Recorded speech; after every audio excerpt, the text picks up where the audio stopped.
আসসালামু আলাইকুম প্রিয় দর্শক, অন্য মঞ্চের এই অনুষ্ঠানে আপনাদের সকলকে স্বাগত জানাচ্ছি। আমাদের আজকের আলোচনা আমার সঙ্গে উপস্থিত আছেন। নমস্কার, আমি তরুণ ঘোষ। বাংলাদেশে ইউনূস সরকার একদম বেড়ে খেলছে, ক্রিজের মধ্যখানে এসে চার ছক্কা মারছে। চার ছক্কা মারতে গিয়ে কখন যে ক্যাচ আউট হবে সেটা কিন্তু চিন্তা করতে পারছে না। কিন্তু মাঝে মাঝে কিন্তু বাউন্সার পড়ছে। এই বাউন্সার কি পড়ছে আর কোনগুলো সুইং বল আসছে সেগুলো নিয়ে আমি সন্ধ্যেবেলা ব্যাখ্যা করব।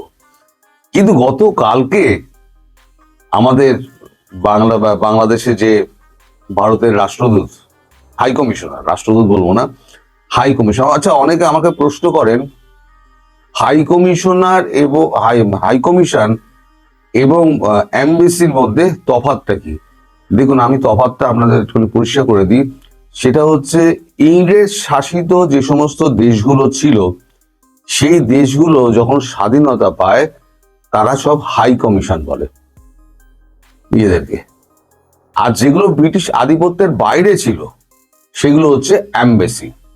ফলে দেখবেন সব সময়তে ভারত, পাকিস্তান, বাংলাদেশ যাদের এই রয়েছে, যেগুলো ইংরেজ শাসিত ছিল, সব কিন্তু হাই কমিশন বলে। ওই কারণে বাংলাদেশও তাদেরকে হাই কমিশন বলে।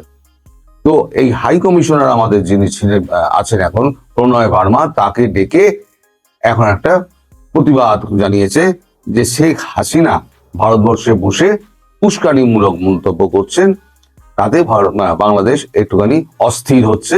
এগুলো অবিলম্বে বন্ধ করতে হবে। তুই কে? তুই কে?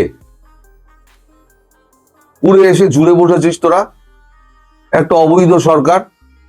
তোরা আবার ভারতবর্ষের মতো বৃহৎ গণতান্ত্রিক দেশকে তোরা আবার জ্ঞান দিবি? দেশের মানুষকে ভুল বুঝিয়ে তাদেরকে একেবারে ভিখারি রাষ্ট্র পরিণত করে এখন বড় বড় কথা হচ্ছে। যাই হোক, আমার মনে হয় ভারতবর্ষ তো আর এই ভাষায় কথা বলতে পারে না, কিন্তু ভারতবর্ষ কূটনৈতিক ভাষায় তার জবাব দিয়েছে।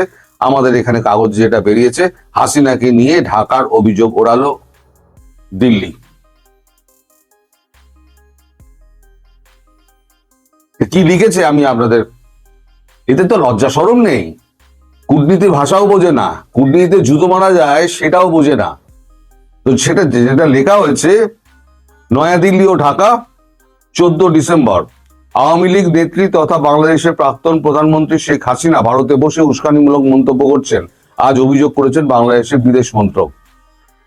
এই সব অভিযোগ নিয়ে বিদেশ মন্ত্রক ঢাকায় নিযুক্ত ভারতীয় হাই কমিশনার প্রণয় ভার্মাকে তলব করেছিল। আজ বাংলাদেশের বিদেশ মন্ত্রক বিবৃতিতে বলেছে, ভারতে বসে শেখ হাসিনা যেভাবে সমর্থকদের নানা সন্ত্রাসমূলক কর্মকাণ্ডের নির্দেশ দিচ্ছেন, তা নিয়মিত উস্কানিমূলক মন্তব্য করছেন, তা বাংলাদেশের আইন শৃঙ্খলা পরিস্থিতি এবং গণতন্ত্রের পক্ষে বিপজ্জনক। তোদের গণতন্ত্রের গ নেই, তোরা গণতন্ত্র মারাচ্ছিস। পাল্টা জবাব দিতে গিয়ে সময় নেয়নি সাউথ ব্লক। ঢাকার অভিযোগ প্রত্যাখ্যান করে ভারতের বিদেশ মন্ত্রক বলেছে, বন্দুক প্রতিম বাংলাদেশের স্বার্থবিরোধী কোনো কাজে ভারতীয় ভূখণ্ডকে ব্যবহার করতে দেওয়া হয় না। আমরা আশা করি বাংলাদেশের অন্তর্বর্তী সরকার আভ্যন্তরীণ আইন শৃঙ্খলা নিশ্চিত করবে, শান্তিপূর্ণ নির্বাচন এবং অবাধ এবং ইনক্লুসিভ নির্বাচনের জন্য প্রয়োজনীয় পদক্ষেপ করবে।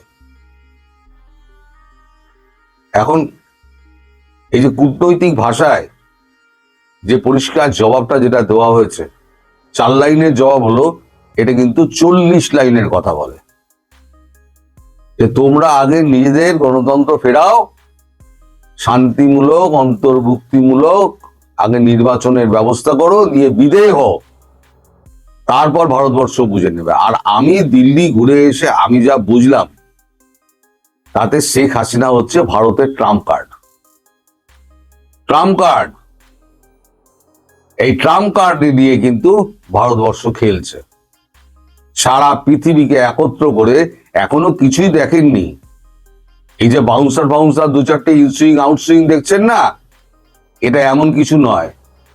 ওই আমাদের যখন সার্জিক্যাল স্ট্রাইক হয়েছিল তখন প্রথম যখন গুড়িয়ে দিয়েছিল, ফুল ফ্লেজের যখন হয়নি, তখন এই ইনসুইং আউটসুইং তখন বাউন্সার মেরেছিল।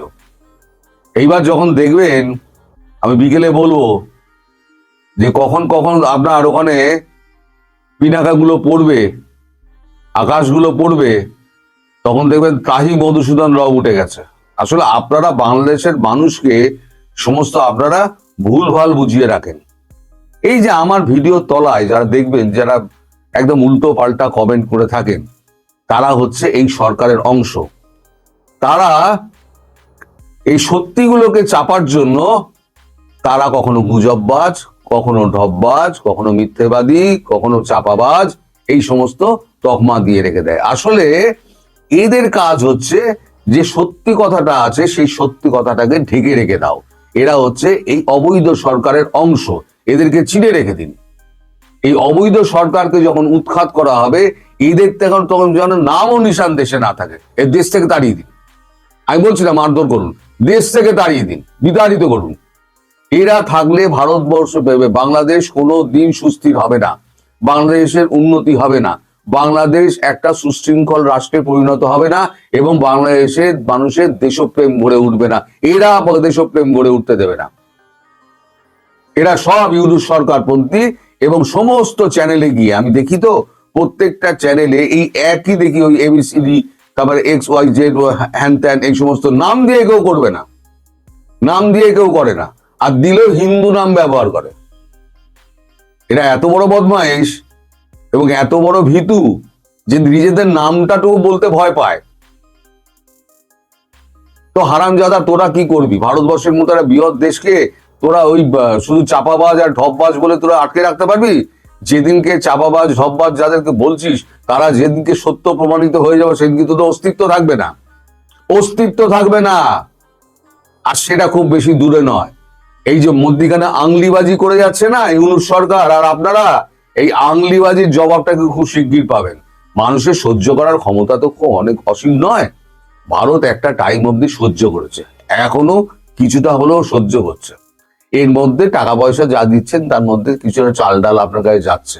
সেটা হচ্ছে কি, বাংলাদেশের বৃহৎ অংশ মানুষের কথা ভেবে, এই আপনাদের কথা ভেবে না। আপনারা যদি ভুকা মরে যান, ভারতবর্ষে কিচ্ছু যায় আসে না, আমার তো কিছু যায় আসে না। আমি তো দুহাত তুলে নাচবো, পিকনিক করতে যাবো আর একটা। এই আপনাদের মতো মানুষেরা যারা এই কমেন্টে লেখেন, তারা হচ্ছে সব ইউনুস সরকারের দলে নাম লেখানো। তা আপনারা যদি নিকেশ হয়ে যান, তাহলে আমার থেকে খুশি আর কিছু কেউ হবে না।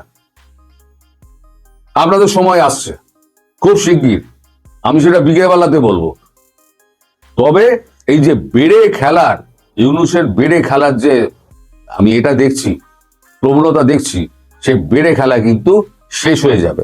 আর একটা খবর আমি নিশ্চিত আপনাদের করে দিতে পারি, যে ইউনুস পালাতে পারবে না।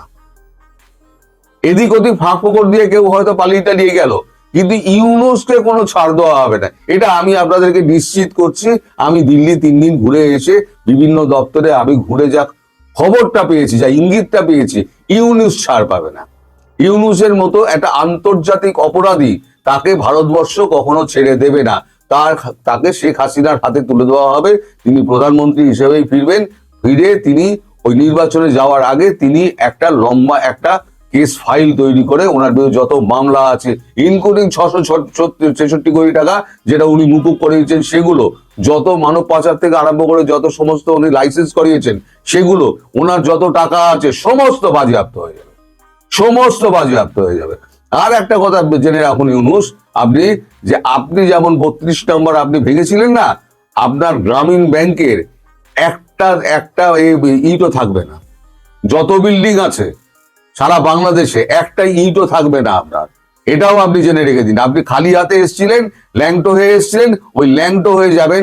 আপনার পরবর্তী প্রজন্মের জন্য একটা পয়সাও রেখে যেতে পারবেন না, সমস্যাটা আপনার জলাঞ্জলি যাবে।